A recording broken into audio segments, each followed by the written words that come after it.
Hey, what's going on, AP peeps? We have key concept 1.3, the final key concept in period 1, which will account for roughly 5% of the AP exam. If you'd like to download this PowerPoint, please follow the link in the description below. So let's get started with key concept 1.3. So the new curriculum, it says under key concept 1.3, contact among American Indians, Africans, and Europeans challenge the worldviews of each group. So the big ideas that you should focus on are: how did Europeans view the natives and justify their treatment of them? And how did Africans adapt to life in the Western Hemisphere while still preserving their own cultures? All right, European views of natives and Africans. Key concept 1.3 Roman numeral 1 states European overseas expansion and sustained contacts with Africans and American Indians dramatically altered European views of social, political, and economic relationships among and between white and non-white peoples. So many Spanish and Portuguese did not understand natives and their cultures. That's kind of a really big idea during this time period. Many Europeans viewed natives as savages or heathens or really barely even humans. We have this guy, Juan de Sepúlveda, who was Spanish, and he advocated the harsh treatment of natives. Again, he kind of saw them as barely human. And he claimed that slavery for natives was justified under Christianity.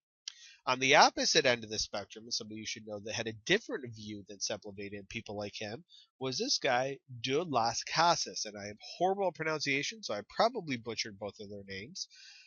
And he argued that natives deserved the same treatment as all other people, as all other men. He saw them as equals.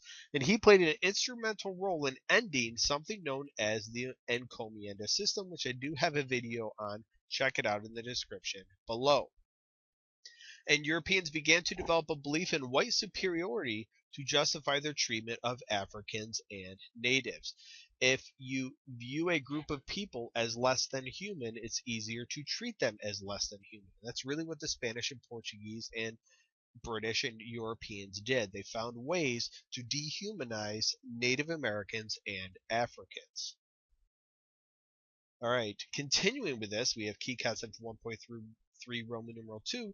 Native peoples and Africans in the Americas strove to maintain their political and cultural autonomy in the face of European challenges to their independence and core beliefs. So they were still trying to preserve their own cultures and maintain their lifestyles in the face of opposition from Europeans. The Spanish, when they were in the Americas, they really tried to focus on converting natives to Christianity. And they established things known as the Spanish mission system. This is an example you could use to demonstrate your knowledge of the Spanish trying to convert them. And these were outposts all throughout the Americas to help convert natives. And here is remnants of a former outpost, and this is from New Mexico, I believe.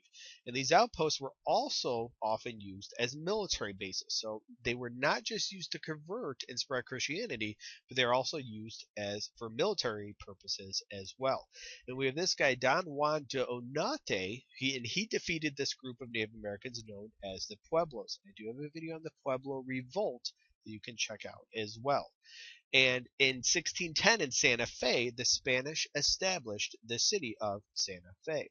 And Spanish priests in the government really suppressed native practices that were inconsistent with Christianity. And this plays a large role in the Pueblo Revolt, which we'll talk about more in period number 2, in which the natives successfully repelled the Spanish for a period of about 16 years. And from the Pueblo people, the Spanish demanded tribute or payment in terms of labor or money, and also labor from the Native Americans. Many Africans who were shipped to the Western Hemisphere, often, almost always in the form of slaves, preserved their culture and autonomy in the New World as well. And there were several examples of things called maroon communities. And these tended to develop in the Caribbean in particular, and these were groups of runaway slaves that created their own communities and they lived on their own. They were able to adapt to the new environment while still preserving their own culture. And many Africans would combine elements of Christianity with their native African religions and customs. So it was a way of blending their old world with the new world that they are living in. All right, some test tips from this key concept. For the multiple choice and short answer questions, perhaps you could see an excerpt from a Spanish official about the natives and how were they viewed and why. Perhaps you could have those two people we talked about earlier, Sepúlveda and de las Casas. And you could also see some things maybe comparing and contrasting Spanish and Portuguese colonization or other colonization, the British and the French, and what were the similarities in Native and African resistance. Essay questions, you're not going to see one exclusively on period one. It would have to be with another period as well. And if you do see it tied in with another period, perhaps it'll be on comparing European colonization with all the major powers during this time. All right, that's everything you need to know about Key Concept 1.3 and Period 1. We are 5% done with the AP curriculum.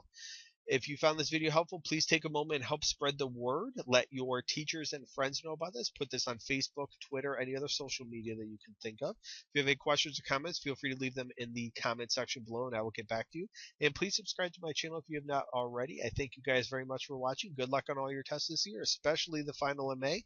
Thank you very much for watching and have a good day, guys.